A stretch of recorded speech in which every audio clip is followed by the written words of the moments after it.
আসসালামু আলাইকুম। আজ আমরা বিষাদ সিন্ধু উপন্যাসের নবম প্রবাহ সম্পর্কে জানব। নবম প্রবাহে মূলত দামেস্কের যে শাসক ছিল মাবিয়া মৃত্যুবরণ করে।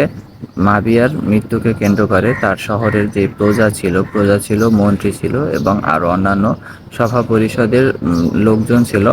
সকলের চোখে সকলের কান্নার ঢোল পড়ে যায় তার এই মৃত্যুকে কেন্দ্র করে।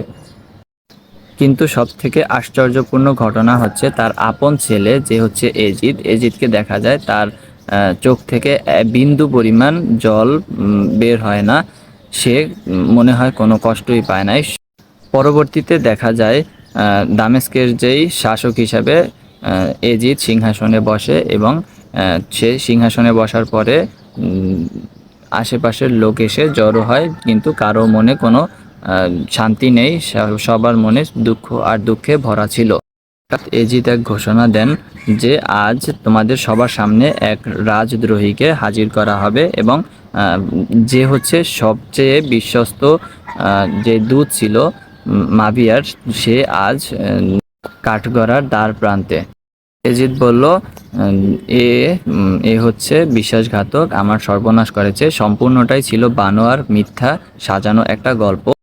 দরবার ভরা অনেক মানুষ ছিল, কিন্তু কারোও সাহস নেই কিছু বলবার। তখন এজিদ বলল, এই দরবারেই মুসলিমের মাথা কেটে নেওয়া হবে। তখন কথা অনুযায়ী তার মাথা কেটে নেওয়া হলো এবং তার রক্তে পুরো দরবার ভেসে গেল। এবং এজিদ ঘোষণা দিল যে তার কথার যে অবাধ্য হবে তারও ঠিক এই একই পরিণতি হবে।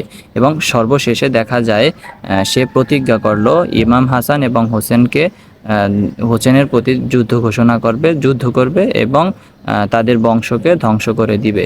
এবং সর্বশেষ দেখা যায় যে এজিদ একটা পত্র পাঠিয়েছে ইমাম হাসানের কাছে। সেই পত্রটা এমন ছিল যে হুমকি স্বরূপ ছিল যে হয় আমার কাছে এসে মাথা নত করো, আর তা না হলে তোমাকে অনেক শাস্তি পেতে হবে। তো এরকম একটা কথা ইমাম হাসানের কাছে পাঠায়। সো নবম প্রবাহে মূলত এই পর্যন্তই ছিল। দেখা হবে পরবর্তী দশম পর্ব নিয়ে, আবার কথা হবে। ততক্ষণ পর্যন্ত সবাই ভালো থাকুন, সুস্থ থাকুন এবং ভিডিওটা যদি উপকারে আসে তাহলে অবশ্যই লাইক করে দিবেন। আর আপনার মতামত থাকলে কমেন্ট বক্সে জানাবেন। ধন্যবাদ সবাইকে। আসসালামু আলাইকুম।